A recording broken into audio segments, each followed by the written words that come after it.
Bueno, muy buenos días a todos nuestros espectadores. Hoy en la mañana de hoy en el Nodo Colombia en vivo. Esta vez nos acompaña de nuevo un invitado muy especial, ya habitual desde hace algún tiempo en nuestras transmisiones y programas especiales, y alguien a quien nuestra audiencia le tiene un gran aprecio, y por supuesto nosotros aquí en el Nodo, el doctor Omar Bula Escobar, experto internacional, ha sido consultor de organismos internacionales adscritos a las Naciones Unidas, escritor, investigador sobre dinámicas de ilegalidad y terrorismo. Le damos de nuevo la bienvenida en el tema de nuestro día de hoy, que es las implicaciones para Colombia y América Latina de la firma que realiza el día de ayer el actual gobierno, nuevo gobierno de Iván Duque Márquez, del Pacto Mundial por las Migraciones de la ONU.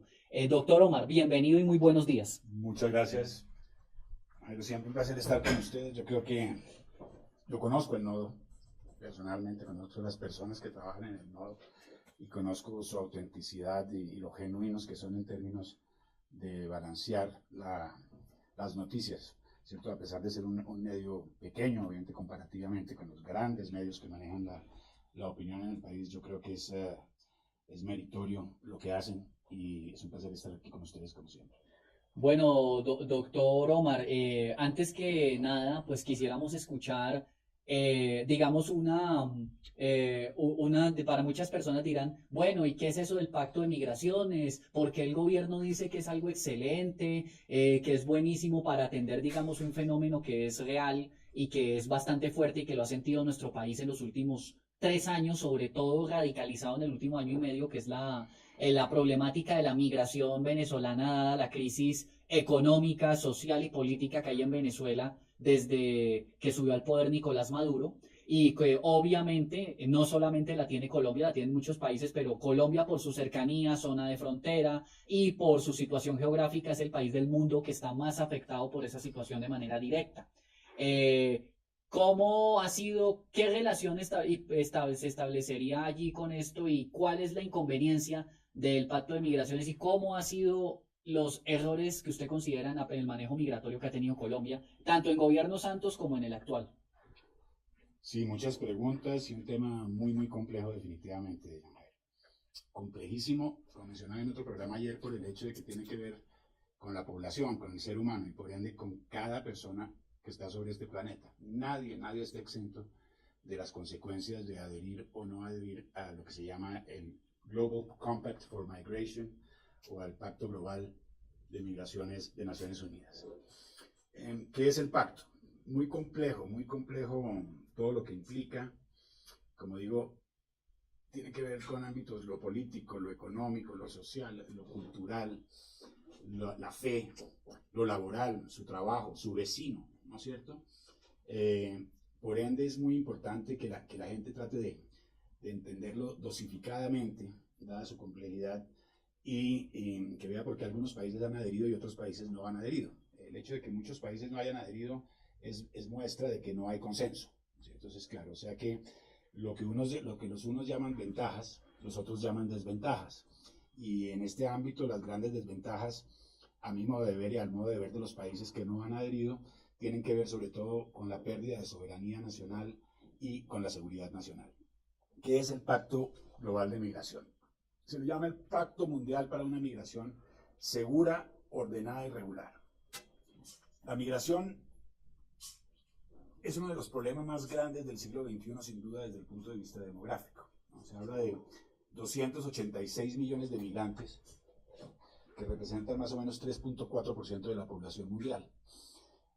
Ahora bien, la migración ha incrementado enormemente en los últimos 3 o 4 años, sobre todo desde la guerra de Siria. Las migraciones sirias no fueron inmediatas después de la guerra, sino paulatinamente fueron incrementando.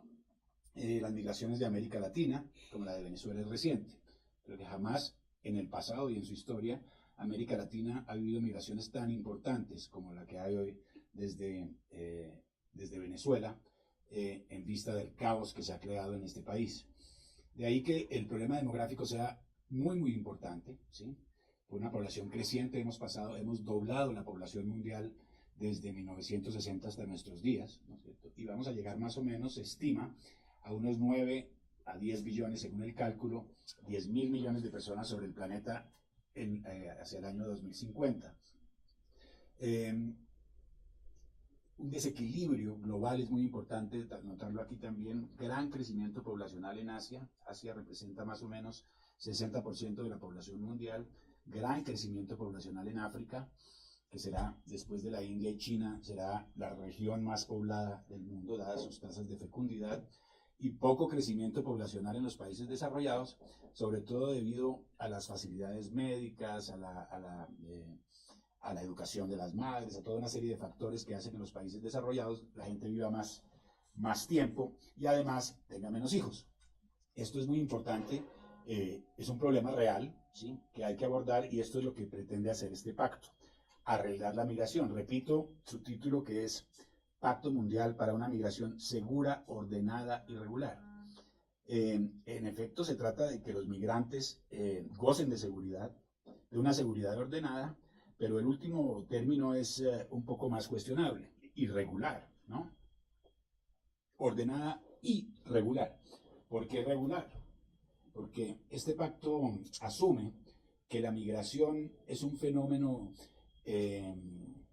positivo, ¿no? Lo dice el mismo secretario general de las Naciones Unidas, Antonio Guterres, por aquí creo que tener una cita, describe la migración como un fenómeno positivo, y dice, abro comillas, impulsa el crecimiento económico, reduce las desigualdades y conecta a sociedades diversas.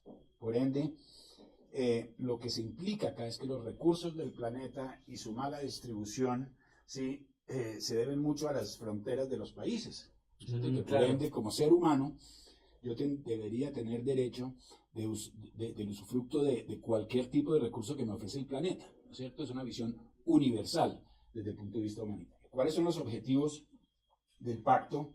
Específicamente son abordar todos los aspectos de la migración internacional, incluidos los aspectos humanitarios, de desarrollo y relacionados con los derechos humanos, hacer una importante contribución a la gobernanza mundial en términos de migración, y presentar un marco para la cooperación internacional sobre los migrantes y la movilidad humana. Ese término, movilidad humana, pues describe mucho lo que estaba yo mencionando hace un momento, y se trata de que como seres humanos podamos efectivamente movernos a través del planeta sin restricciones, o con la menor cantidad de restricciones posibles, para poder acomodarnos donde más nos convenga. Se describe entonces la migración como un fenómeno positivo. Llegan en un momento dado, inclusive creo haber encontrado aquí una cita a ese respecto, la migración internacional, y esto es un think tank de migración que acompaña mucho a la Organización Mundial de Migración, dice: la migración internacional y la movilidad interna son una forma de abordar las crecientes disparidades demográficas y económicas que persisten. Por ende, esto es una estrategia de desarrollo, ¿sí?, a través de la migración. Aquellos países que están en crisis, ¿no?, por definición, pierden la capacidad de emplear. Con el caso de Venezuela, pierden la capacidad de alimentar a su pueblo, de respetar los derechos, etcétera, etcétera. Esto provoca la migración, y en principio esta migración, según este punto de vista, según la lógica que respalda este pacto, eso es positivo. Lo que el pacto supone es que esta migración debe ser, como mencioné antes, ordenada y segura, pero, como vamos a ver más adelante, tiene muy poco en cuenta la seguridad de los países receptores, porque como veremos, esto se convertirá en principio en un derecho humano, el hecho de migrar, y por ende los países receptores estarán atados, ¿sí?, a lo que esta denominación implica. Doctor Omar, y muy importante eso que usted dice, porque pues lógicamente en ese orden de ideas cualquier persona podría, en el deber ser y en el hipotético de que eso cualquier persona lo tomara como punto de vista personal, cualquier persona del mundo podría entrarse a cualquier país del mundo y no tendría por qué existir los conductos regulares diplomáticos ni consulares. Entonces, ¿para qué los países tendrían que pedir visas donde tienen que verificar su empleo, sus antecedentes penales, académicos? ¿Para qué entonces tenemos diplomacia? Y entonces todos los servicios consulares, embajadas y similares que cada país del mundo tenga, que entrar en la ruina, porque pues esos trámites tienen un costo, y entonces ¿de qué viviría eso? O sea, sería el fin de la diplomacia. Bueno, un poquito extremo su punto de vista, pero por lo menos el fin de la diplomacia como la conocemos, sí. Yo creo que en ese contexto es muy importante mencionar la nueva división geopolítica del mundo. Yo lo he mencionado en varios programas. Esto será parte de la literatura de relaciones internacionales y de geopolítica durante las próximas décadas, se los puedo asegurar. Ya lo es desde hace algún tiempo, pero ahora se ha concretizado. La división del mundo entre el nacionalismo, desde el punto de vista de la manutención del Estado-Nación, contra el globalismo, que implica un mundo sin fronteras, cuyo resultado final es un gobierno central, ¿no es cierto?, de un mundo sin fronteras que dependa de gobiernos centralizados. Esto es muy importante porque la gente en América Latina, en el mundo entero, pero en América Latina en particular, donde la información es tan escasa acerca de lo que pasa en el mundo entero, ¿sí? Poco sabemos de lo que está pasando por fuera y en este momento nos estamos alineando, estamos tomando posiciones muy claras entre estos dos ámbitos. ¿Cómo comienza a zanjarse, como mencionaba en otro programa ayer, este nuevo paradigma entre nacionalismo y globalismo? Decía, los latinoamericanos todavía estamos como en el siglo XX, ¿cierto? Hablando inclusive hay gente que todavía cree que China es totalmente comunista, ¿no es cierto? Hay un problema de información muy grave ahí, pero no entremos en ese asunto. El hecho es que hoy en día ya no estamos hablando de los bloques del pasado, estamos en un mundo mucho más tecnificado, donde los bloques son virtuales, y uno de esos grandes bloques que se está creando y que ahora se identifica claramente es el del nacionalismo contra el globalismo. Donald Trump, en su intervención a la Asamblea General de las Naciones Unidas recientemente, mencionó esos términos claramente y dijo: nosotros rechazamos el globalismo y defendemos el Estado-Nación. ¿Qué implica defender el Estado-Nación? Defender su soberanía, sus fronteras y ser totalmente responsable de la seguridad nacional. Quien no puede gobernar sus fronteras no puede pretender gobernar la seguridad nacional de un país.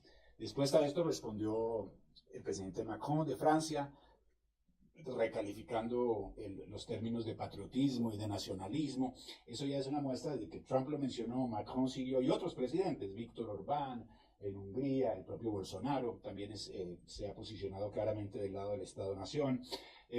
Los países se están dividiendo y esa división está pasando ahora. Y doctor, digamos, hay una pregunta que cualquier, digamos, persona que, digamos, no esté entrada en estos temas, digamos, ¿por qué muchas veces la mayoría de los gobiernos, y aquí, digamos, tengo pues el listado de los países que no quisieron firmar ese pacto, entre los que está, como usted dice, Estados Unidos, Hungría, Austria, Italia, ya con el gobierno de tendencia nacionalista que tiene en este momento?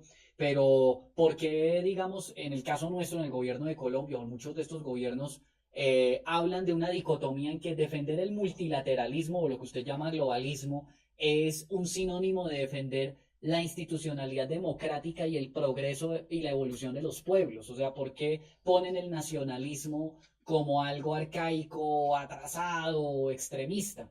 Míreme la contradicción, no suya, pero míreme la contradicción que acabo de ver. El multilateralismo, ¿sí? Multilateral implica que tiene varios lados. Esos lados son los lados de las naciones. No se puede, ¿sí?, por simple lógica, apoyar el multilateralismo y el globalismo de manera concomitante. No se puede, conceptualmente no se puede, ¿no es cierto? Bueno, pero no entremos en conceptos aquí. Y definitivamente, si hablamos de multilateralismo, que no es lo mismo que el globalismo. Multilateralismo, para las personas que no están informadas, trata sobre todo con las organizaciones supranacionales, ¿no es cierto?, que tratan con asuntos multilaterales, en ese sentido, asuntos que tienen que ver con más de un país, en muchos casos con más de dos países, asuntos regionales.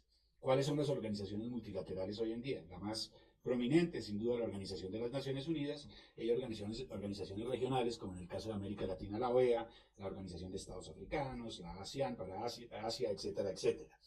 El problema no es que uno no quiera trabajar dentro de un ambiente multilateral y no quiera aprovechar los frutos de la cooperación internacional. El problema es que la cooperación internacional depende de estos organismos y de su funcionamiento y de su eficiencia. Esto es otro debate y se podría hacer un programa muy largo a este respecto, pero claramente después del fin de la Guerra Fría y a partir del año 90-91 hasta nuestros días, estos organismos han perdido la relevancia en términos del contexto político internacional.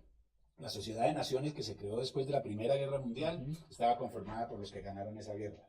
Las Naciones Unidas de hoy que se crearon después de la Segunda Guerra Mundial, tienen en su Consejo de Seguridad los que ganaron esa guerra. Ya pasó la Guerra Fría, ya han pasado más guerras, pero seguimos con la misma estructura. Como le digo, ese debate es muy largo. El hecho es que dentro de este mismo marco de escoger entre nacionalismo y globalismo, obviamente el globalismo se aliaría desde el punto de vista de intereses más con el multilateralismo, porque tiene a todas las naciones discutiendo juntas, Claro. ¿cierto? Pero el problema acá es que grandes países, sobre todo los Estados Unidos de América, han rechazado el multilateralismo no como concepto, sino en el estado en que está hoy en día. El multilateralismo es beneficioso siempre y cuando las instituciones que lo representen, ¿sí? Y los países que hacen parte de esas instituciones estén claros en cuanto a sus misiones y a su funcionalidad. La OEA, por ejemplo, no quiero hacer como le digo, para cada tema hay prácticamente un programa, pero la OEA, por ejemplo... Que cumplió 70 años ayer, ¿no? La firma de discúlpeme que le interrumpa, doctor Omar, Claro, no, de la firma de la Carta de Derechos de la OEA, que es, bueno, pues que sabemos que tiene 70 años y que curiosamente la firma de la Convención Interamericana de 1948 es una fecha que se recuerda en Colombia mucho por el debate histórico porque coincidió esa convención panamericana que se celebró en Bogotá con el asesinato de Jorge Eliezer Gaitán el 9 de abril del 48 y posteriormente 6 meses después a eso en la misma ciudad de Bogotá se firma el Pacto de Bogotá que fue el pacto fronterizo y de paso se firma la Carta Interamericana de Derechos Humanos que haría obviamente pisó a la OEA, a la Comisión Interamericana de Derechos Humanos y a la Corte Interamericana de Derechos Humanos, estableciendo uno de los primeros ejercicios en el mundo de justicia universal o como algunos la llaman, o de multilateralismo, volviendo al tema en cuanto a la parte jurídica, como dicen los que, digamos, hablan de este argumento de que después de todo el caos de los totalitarismos de la Segunda Guerra Mundial, había que dar como un orden al mundo para que eso no volviera a pasar. Y pues en América Latina muchos se escudan en que aquí hubo una época de dictaduras largas y sangrientas en la mayoría de nuestros países y que para evitar eso se tenía que establecer eso. Entonces, el doctor Omar dice que el multilateralismo en sí mismo no es malo, sino la forma en que se está aplicando y que eso lo entiende Estados Unidos y los países que deciden no firmar este tipo de tratados como el de migraciones. Pero en el caso de América Latina, que vemos que uno de sus frutos más actuales es la Carta Interdemocrática Democrática del 2001, la que prohíbe supuestamente los gobiernos totalitarios y los golpes de estados en nuestro continente, las personas y muchos sectores políticos y la opinión pública dicen que ese multilateralismo a la larga no sirve para nada porque a la hora de la práctica, más que dar unas declaraciones o dar unas sanciones morales, no hay dientes o no hay una fortaleza en cuanto de verdad tienen que garantizar los derechos de los países. En el caso de Venezuela o de Nicaragua, la carta no ha sido más que una condena retórica.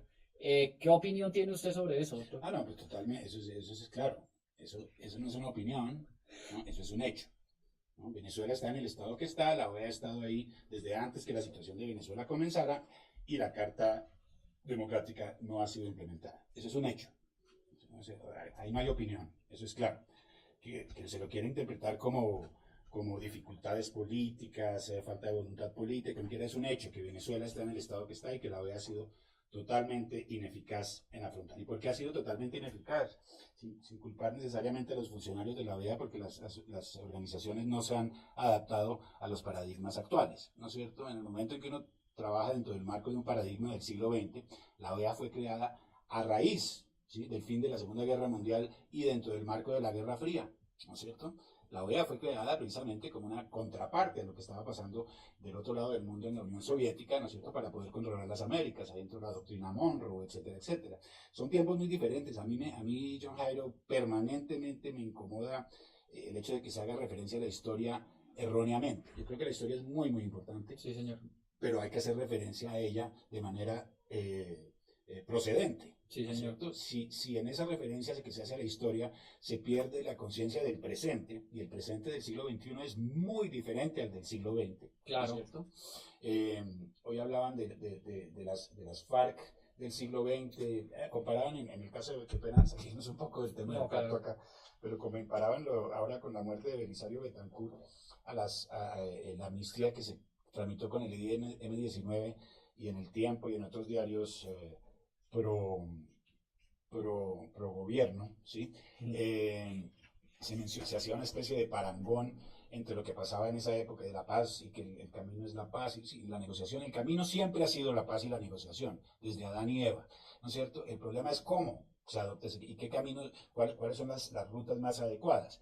Ahora bien, lo que pasaba en el momento de la negociación con el M-19, estábamos en medio de la Guerra Fría. Claro. El M-19 era financiado en gran parte por fuentes de la Unión Soviética, era una dinámica totalmente contraria. En el caso de Nicaragua había otras guerrillas de derecha, ¿no es cierto? El gran problema de los contra, eran las guerras proxy que se daban a través del mundo. La droga, sí, puede que hubiese droga en ese momento, pero no se puede comparar los niveles de droga que manejaba el M-19, que no era un cartel, era una organización guerrillera, a los que maneja lo que sí es hoy un cartel, que se llaman las FARC. Entonces, cuando uno comienza a usar la historia ¿sí? como de base para argumentos presentes sin tener en cuenta la coyuntura actual, ¿no es cierto? La coyuntura actual que es muy diferente, ya no hay Unión Soviética, ya la izquierda y la derecha no son lo mismo. Ahora lo que sí se está esclareciendo mucho es esta división de nacionalismo y globalismo. Yo creo que las dos divisiones grandes del siglo XXI, John Jairo, son, desde el punto de vista macroeconómico, sin duda alguna, Estados Unidos y China, dos economías enormes, ¿sí? que van a sin duda a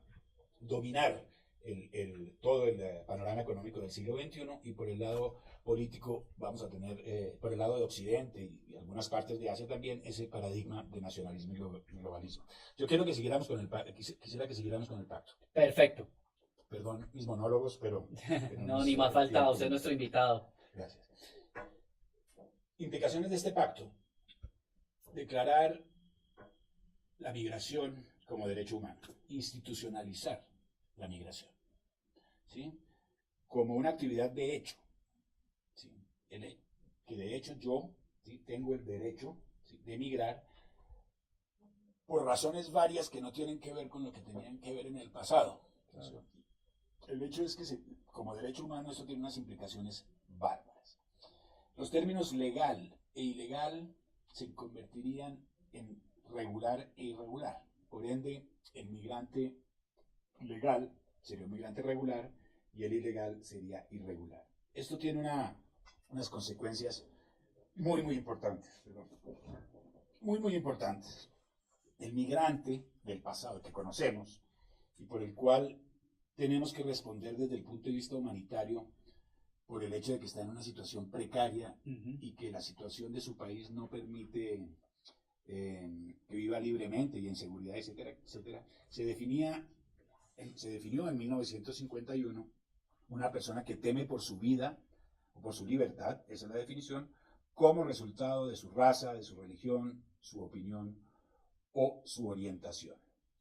Por ende, el hecho de equiparar en un momento dado desde el punto de vista legal la palabra refugiado a migrante y decir que no solo es la persona que está en estos peligros que acabamos, o que teme por su vida y su libertad, como acabamos de mencionar, sino que es una persona que desea migrar por razones eminentemente económicas y que por ende su vida no está en real peligro, ¿sí? Puede migrar. Es decir, se equipara el concepto de refugiado al concepto de migrante. En la práctica, el hecho de que sean tratados los migrantes como refugiados implica que nosotros también puede haber migrantes ilegales. Ilegales en el sentido que hayan delinquido en sus países de origen, que entren como migrantes económicos, claro, y que por ende no tengamos necesariamente la potestad para definir su situación. Claro. El migrante podrá escoger o migrar al lugar de residencia que más le convenga, ¿no es cierto? Que más le convenga. Cuando usted hizo una pseudointroducción ahora a lo que estamos hablando, nos dicen, no exageren, no son fronteras abiertas, no exageren, no todo el mundo va a venir. Ahora vamos a hablar de lo vinculante o no lo vinculante. Que no se trata de exagerar o no exagerar, se crea un marco claro, ¿sí? Explícito, ¿sí? En el cual las personas tienen una movilidad humana, eso está en las palabras, está en una movilidad humana renovada, ¿sí? Vista desde un punto de vista totalmente nuevo, y por ende migrará.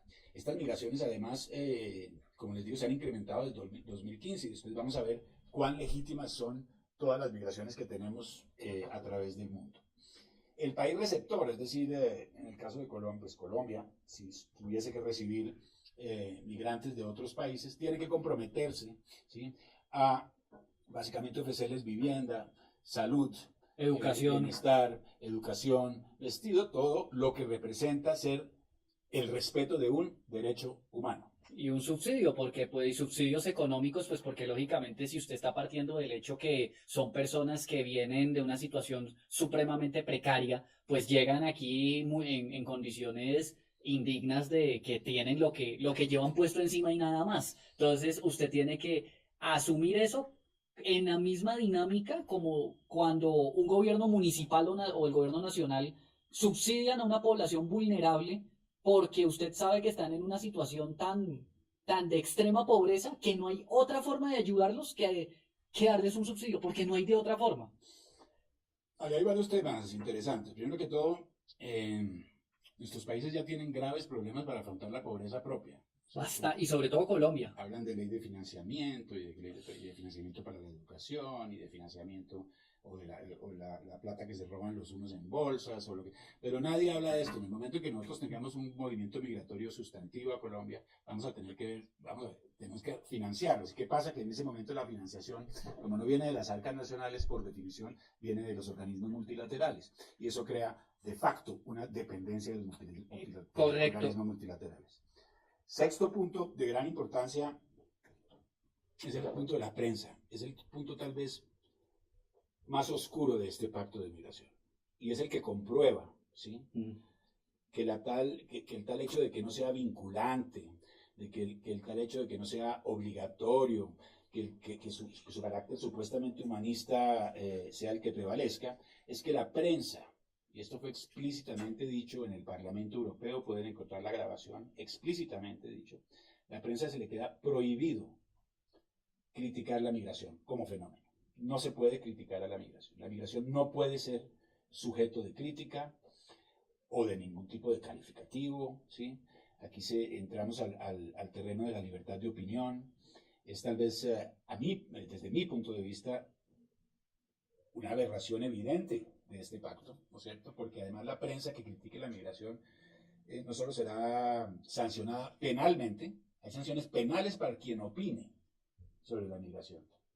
En mi vida, jamás en democracia he escuchado que haya una sanción penal por una opinión, ¿sí?, a no ser que sean casos totalmente excepcionales, como el nazismo en Alemania, una cosa totalmente excepcional.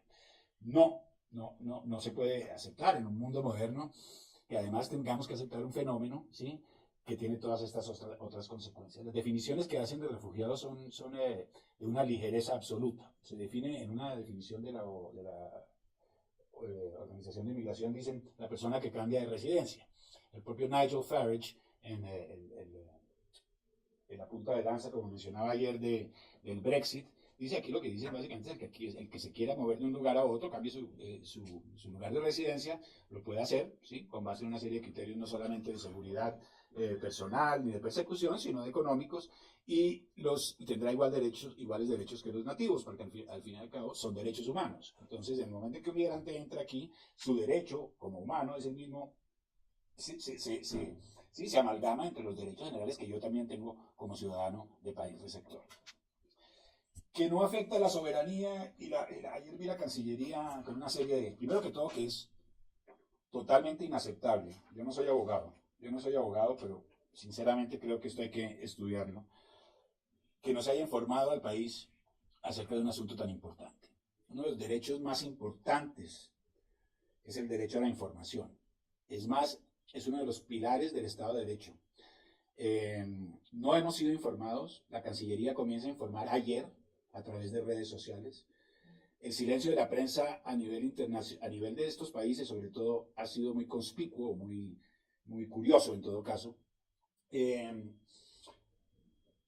Si uno ve las consecuencias de este pacto a largo plazo, el que no se haya consultado con la población es realmente una falla yo siento mi derecho a la información vulnerado, ¿no es cierto? Yo creo que el hecho de que el Estado no le haya informado a todos los ciudadanos sus implicaciones, es más, ¿sí?, esto en muchos países han dicho que debería ser sujeto a un referéndum, a una consulta formal con el pueblo, dadas sus implicaciones. No solo no hubo respuestas de ningún tipo de la Cancillería, ni del presidente de la nación, sino que se envía como un fait accompli, como un hecho, ¿sí? El que somos parte de este pacto muy, muy dudoso de las Naciones Unidas. Doctor Omar, para hacer, digamos, ahondar en el punto que usted acaba de decir, en este punto, ayer estaba casualmente yo realizando el cubrimiento para el Nodo, para un reportaje que se va a sacar esta semana, profundizando un poco sobre este tema para el que lo hemos traído aquí. El aniversario de los 70 años de la existencia de la Carta Interamericana que dio origen a la OEA, que fue un evento bastante grande que organizó la Procuraduría, la OEA, la OEI, y que fue abierto por el presidente de la República. Y como dice usted, como un hecho de facto, dentro de la intervención, alocución presidencial de inauguración de ese evento, ya el presidente de la República daba una gran noticia al país de la firma del país número 153 del mundo, o sea, Colombia, que firmaba el pacto. Y hablaba, pues obviamente sin hablar del tema de recursos ni de las implicaciones, pero defendiendo el multilateralismo entendido como lo que ya se explicó, de que era una gran oportunidad para dar dignidad a la problemática nacional de la recepción de la migración venezolana. Y hoy en El Espectador, casualmente, propiedad del Grupo Santo Domingo Medio, del que ya hemos hablado bastante desde hace un año en el Nodo, sobre la matriz de odio prefabricada, dan una noticia casualmente sobre los fondos. La ONU y la OIM solicitarán fondos para atender la crisis migratoria. Esta noticia es de hace una hora. En el marco del Pacto Mundial para las Migraciones, el canciller colombiano se reunió con los delegados de la Agencia de las Naciones Unidas, quienes informaron que solicitarán fondos por 740 millones de dólares para que la región atienda la crisis migratoria actual, y ante quienes denunció la situación de los 59 colombianos detenidos en Venezuela, dicho sea de paso, desde el año 2014.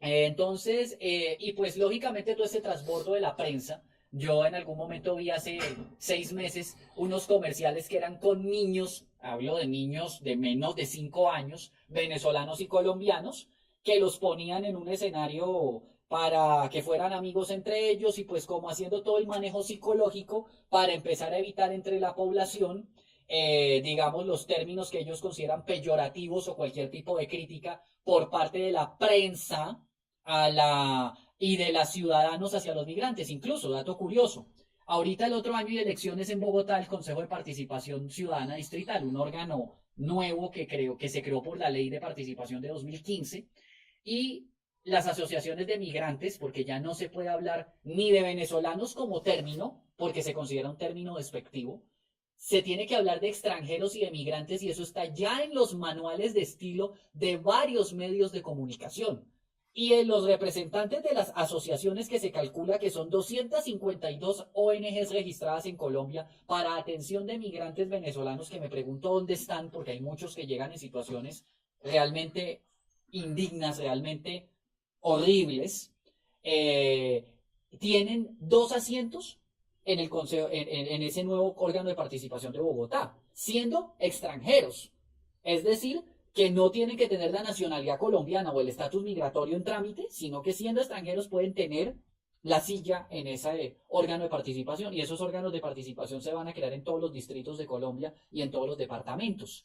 Y de esa situación los medios nunca han hablado, ni siquiera los medios del Estado. Entonces sí es básicamente muy, muy real lo que usted está diciendo de los medios y del Los papel. medios es muy, muy preocupante, es demasiado preocupante que un pacto de tal envergadura, no haya salido en las páginas principales y a duras penas en las páginas internas de muchos diarios.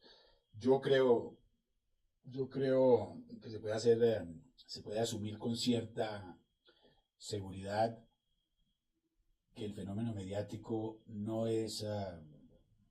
el hecho de que no haya cobertura no haya sido una cosa gratuita. Yo creo que hay mucha estrategia por detrás de no publicitar demasiado este pacto. Pues si el propio gobierno no lo hace, porque hay que culpar a los medios. Si el gobierno es el responsable, parte del texto dice: el Pacto Mundial se está desarrollando a través de un proceso abierto, transparente e inclusivo de consultas y negociaciones y la participación efectiva de todas las partes interesadas, incluida la sociedad civil, el sector privado, instituciones académicas, etc.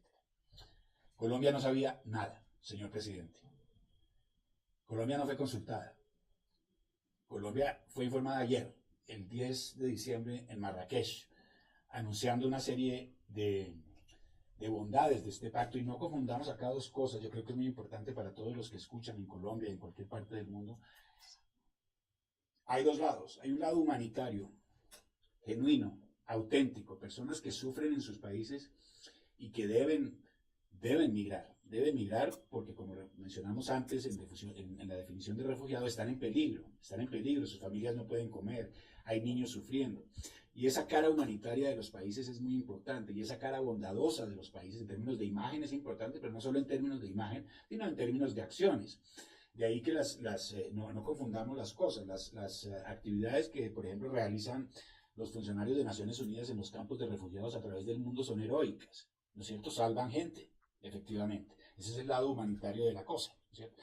Ahora, hay otro lado, ¿sí? Es el lado de seguridad nacional, ¿no es cierto? Y de que las migraciones de hoy en día, yo creo que esto es tal vez los puntos más importantes, no son necesariamente espontáneas. Como mencioné antes, se ve un pico de incremento de inmigración desde el 2015 hasta nuestros días, y sobre todo desde Siria, desde Libia, a través del Mediterráneo hacia Europa, y como lo vemos aquí en América Latina, desde Venezuela. Estos países son productores de migrantes, producen migrantes, ¿no es cierto? Y se sabe, esto es a ciencia cierta, todo esto fundamentado, ¿sí?, que hay una ingeniería detrás de las migraciones, no solamente que tiene que ver con la trata de seres humanos y el tráfico de seres humanos, pero una ingeniería casi inimaginable. Existen, ¿sí?, teléfonos celulares del lado Siria que la gente puede comprar, desechables, donde encuentran toda la información requerida para migrar. Y la información que obtiene un sirio para migrar es exclusivamente hacia Occidente, hacia Europa, no hacia los países vecinos, ¿no es cierto?, porque hay una direccionalidad. Libia es un caso de gran interés, ¿sí? Muammar Gaddafi, yo lo mencionaba en otras partes, pero no volverme repetitivo, pero Gaddafi lo mantuvieron los europeos contento mucho tiempo porque decía, si yo abro la llave poblacional del África hacia Europa, ustedes van a tener un grave problema.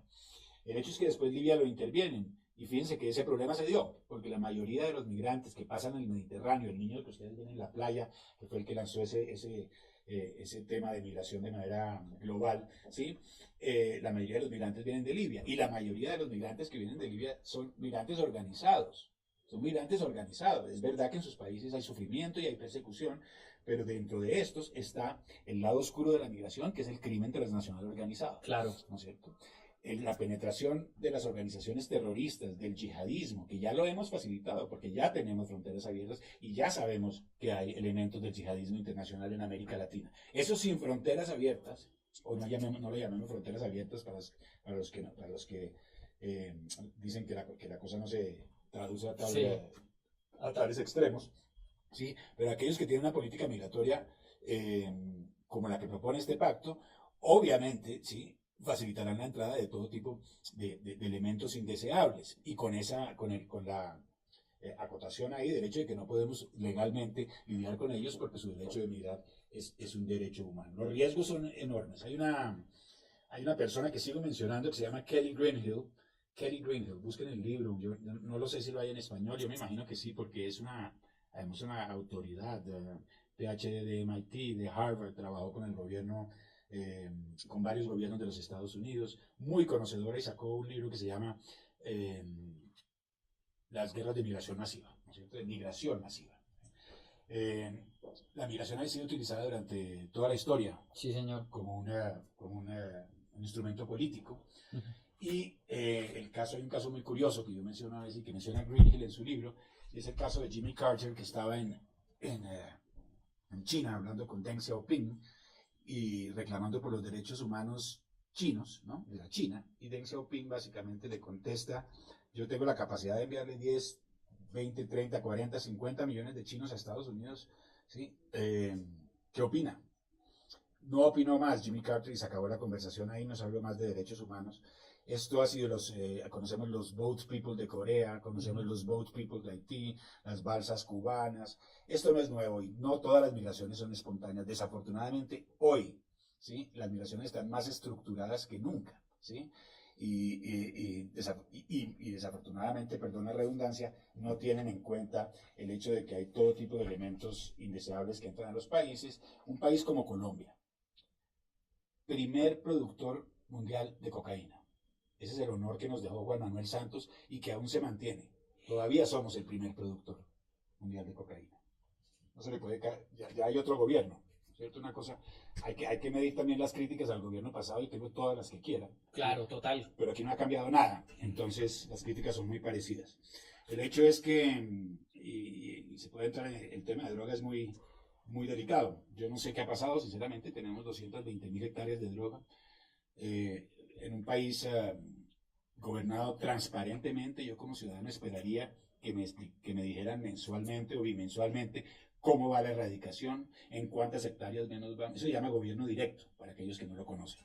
La tecnología lo permite.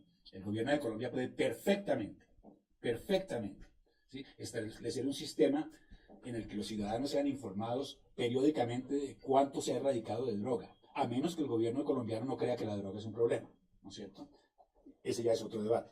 Pero los ciudadanos no sabemos, hay versiones diferentes, pero si hay un incremento de droga al final, y gracias a Dios la droga es medida vía satélite, no dependemos de la prensa ni de los organismos nacionales, si hay un incremento o una reducción demasiado tímida, ¿sí? Claro, nos podríamos preguntar cuál es la posición de este gobierno con relación a la droga. Me preocupa mucho que estas decisiones no tomen en cuenta la situación de un país como Colombia, cuyo vecino es Venezuela, el centro del crimen transnacional organizado de América Latina. Esa frontera ya era porosa. De alguna manera este pacto es superfluo para lo que es el Catatumbo. Y foco del terrorismo islámico, ¿no? En América Latina. Foco del terrorismo islámico en América En Latina. su libro del Palestino está más que explicado el plan maestro y el de Palestino, y el que lo nombran en el documental del Palestino, este periodista español que ha arriesgado su vida infiltrándose en ese tipo desde organizaciones neonazis hasta el terrorismo islámico, y se comprueba como Venezuela, estando vivo Chávez, era el principal epicentro, y los vínculos con las FARC. Y eso no es ninguna teoría de la conspiración. El hombre estuvo metido y estuvieron a punto 2 veces de matarlo por infiltrarse en círculos ya de gente ya a un nivel fanatizado por la yihad y que veían conspiraciones por todas partes. Y digamos, aprovecho esta pausa para contestar 2 preguntas de nuestros televidentes. Claro que sí. Que agradecemos mucho su interacción en este momento. Nos dice Darwin Moreno aquí a través de Facebook: es una bomba de tiempo que estallará dentro de poco, y la ONU y las ONGs, los humanistas, el gobierno, Cancillería y demás se lavarán las manos, y que sea el pueblo colombiano el que cargue el problema, ya lo veremos. Y aquí nos dice Clara Cecilia DH, nos manda un link de Twitter que dice: estos son los honorables miembros de la ONU. Nos da un enlace pues visibilizando los miembros actuales de la ONU. Déjenme hacer un paréntesis aquí. Claro cuando que se habla sí. de la ONU, la gente habla de la ONU con muy poco conocimiento de la organización. Muy poco conocimiento. Yo trabajé por la ONU del 2006, cuando yo salí de la ONU, no es la ONU del 2018. Claro. Así como el gobierno de Colombia del 2006 no es el gobierno de Colombia del 2018, ¿no es cierto? Claro. Ni el clima del 2006 es el clima del 2018. Ni el del año 50. Bueno, entonces la ONU de la cual yo salí era una ONU diferente. La ONU actual, evidentemente, ha pasado por algunos cambios sustanciales, particularmente durante el gobierno de Obama.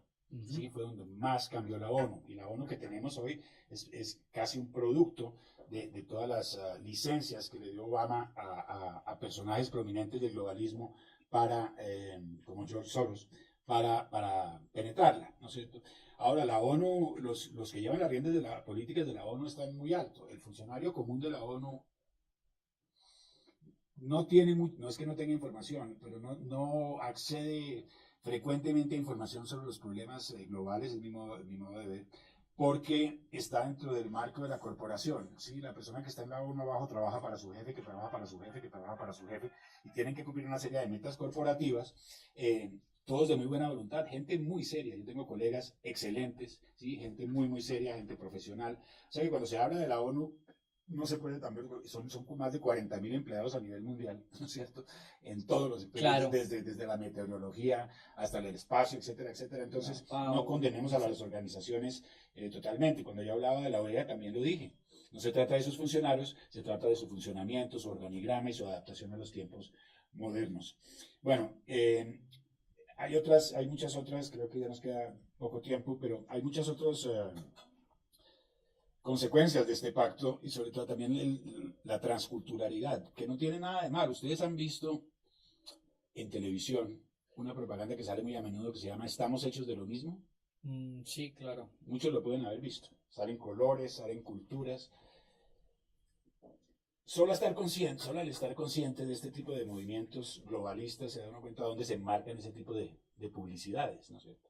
Básicamente, sí, hay un concepto muy bonito, digamos, del humanismo en que todos somos iguales, pero también hay realidades, ¿no es cierto?, en que la confrontación de culturas puede ser peligrosa, y lo es. La prueba es Francia hoy en día, ¿cierto?, donde y muchos países europeos que están implosionando dado a una inmigración descontrolada en un momento dado. O sea que la inmigración hay que verla como como cualquier aspecto de la vida, de su lado positivo y su lado negativo. Yo creo que este pacto definitivamente, y sobre todo para países como Colombia, para países de América Latina donde el crimen pulula, somos la región con las estadísticas más altas de crimen en el mundo, ¿cierto?, de droga en el mundo. Nosotros tenemos que algún día aterrizar ante nuestra realidad y decir, bueno, ¿quién va a tomar nuestras decisiones, los demás o las vamos a tomar nosotros? De facto, Brasil se salió hoy del pacto, Chile se salió del pacto, Estados Unidos se salió del pacto hace un año, inclusive lo mencionó en ese mismo discurso de la Asamblea de las Naciones Unidas Donald Trump cuando mencionó el globalismo. No lo considera compatible con su soberanía. Ninguno de los países acepta el planteamiento que hizo ayer la Cancillería de Colombia en el sentido de que esto no afecta a nuestra soberanía. Ninguno de los países, ¿sí?, con los mejores equipos de relaciones exteriores del mundo, Brasil, Itamaraty, los que no saben qué es Itamaraty, es el Ministerio de Relaciones Exteriores del Brasil.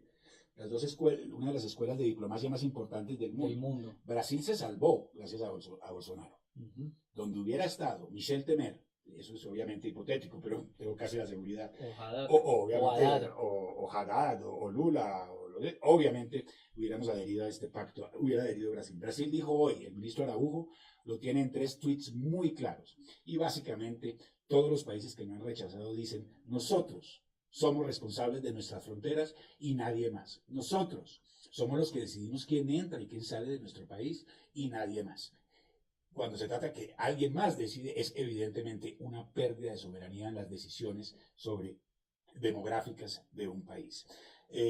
Austria, presidente actual de la Unión Europea, es un cíclico, ¿no es cierto?, es periódico, y hasta fin de año Austria se sale del pacto de migración. Hungría, uno de los primeros, ¿no es cierto?, de salirse del pacto de migración.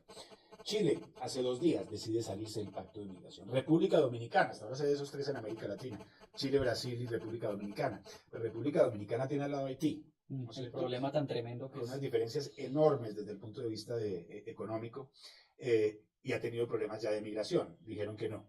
Aquí no se trata, y volvamos a dividir, aquí no se trata de no ser humano, de no ser humanista, no, nosotros ya tenemos el marco internacional legal para atender a los refugiados y a las personas que sufren en otros países, ¿sí? Pero en el momento en que esto se abra de manera tan cándida, ¿sí?, porque es con una candidez extrema, ¿sí?, vamos a tener problemas, y vamos a tener problemas graves. Es más, ya los tenemos, ¿no es cierto?, porque como menciono, los migrantes, y conozco muchos venezolanos acá, personas muy queridas, ¿sí?, y personas muy correctas, pero también sabemos que hay delito venezolano en Colombia, porque los migrantes no son homogéneos, no son todos víctimas, y se aprovechen, los que más se aprovechan son obviamente los criminales.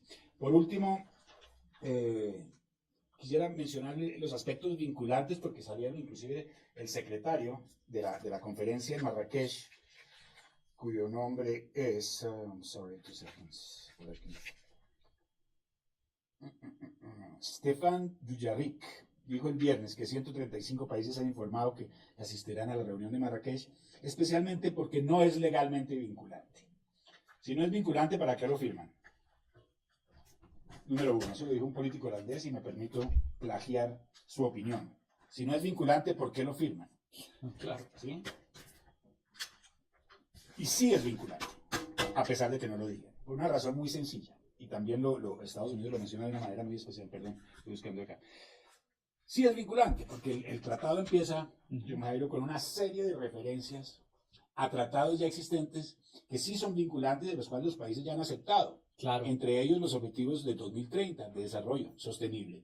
Exacto, que están transversales a todas las políticas públicas de Colombia y de la mayoría de nuestros países. Básicamente el pacto está anclado a tantos decretos, a tantos otros pactos, bueno, pactos, acuerdos, porque la palabra pacto no tiene una definición legal definida, que es una de las cuestiones que Estados Unidos, perdón la redundancia, cuestiona, ¿sí?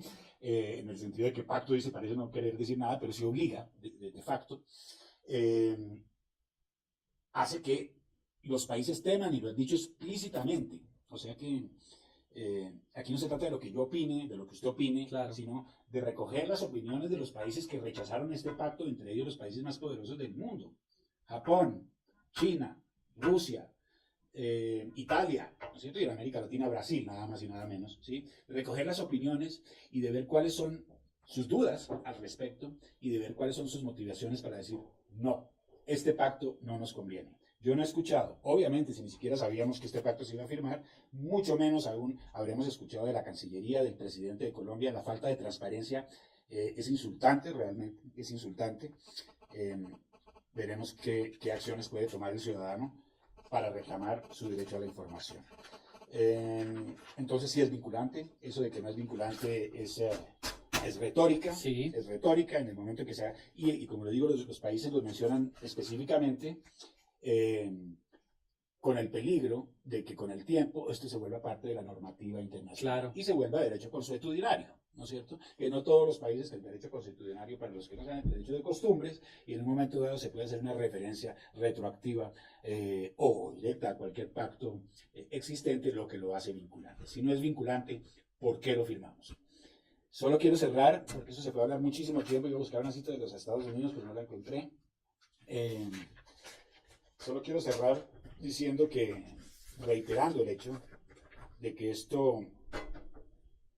hecho de que el gobierno nacional de Colombia no le haya informado a su ciudadanía sobre la firma de o la adherencia a este pacto, yo lo considero muy, muy grave en términos de la democracia de este país. ¿Sí? Para mí se me hace tan o más grave a largo plazo que el irrespeto al plebiscito de hace algunos años.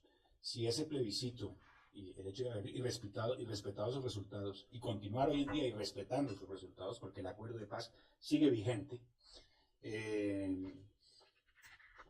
ya fue uno de los grandes golpes a la democracia en Colombia. Este es el segundo gran golpe a la democracia en Colombia. Los resultados, bueno, si ustedes no quieren, yo escribí el plan maestro en el 2013. Nadie me creía que el Islam iba a llegar a América Latina. Nadie me creía lo mitad. Les cuento ya y les informo aquí que voy a dedicar mis vacaciones al plan maestro 2. Qué bien. Voy a escribir mi plan maestro 2. Ahora con la certeza de que las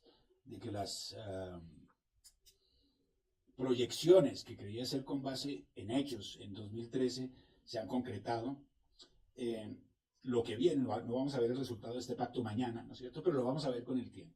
Y pueden estar seguros de que la maquinaria pro migración mundial, que ya está funcionando, ya vieron las migraciones de América Central hacia Estados Unidos, ya mencionamos las de Siria, las de Libia, van a promover la migración, ¿sí? Cuando ya esto sea un fait accompli, un hecho, ¿sí?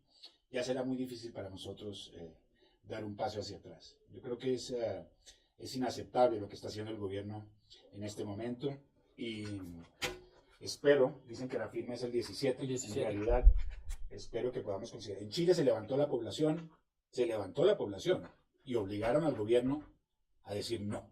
En Brasil no se tenían que levantar, en Brasil ya tienen sentido común. En relaciones exteriores dijeron no. En República Dominicana era obvio, ¿no es cierto? Aquí quedamos todos los demás y muchos países africanos. En vez de equipararnos y ponernos al nivel como países como Estados Unidos, Japón y China, nos ponemos al nivel de países como Marruecos, Zimbabue. No tengo nada contra estos países, ¿sí? Pero nos estamos metiendo en la bolsa, en el montón, ¿sí? En el montón. Y entre esa bolsa del montón, ¿sí? Nuestro pedacito está lleno de droga y de crimen organizado.